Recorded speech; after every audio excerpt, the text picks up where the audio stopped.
योग्य वेळी योग्य त्या गोष्टी मिळाल्या म्हणजे माणसं घडतात, ही सगळ्यात मोठी वस्तुस्थिती आहे.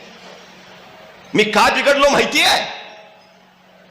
मी जन्माला आलो आणि माझी आई माझ्यापासून हिरावली गेली.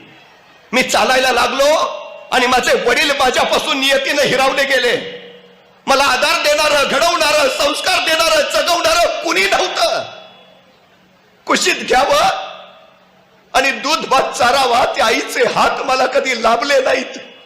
ज्यांचं बोट धरावं आणि सामाजिक नीती नियमांचे संकेत शिकावे असा बाप मला कधी लाभला नाही. मी आज जो आहे ना तो फक्त आणि फक्त आई बाप नसल्यामुळे आहे.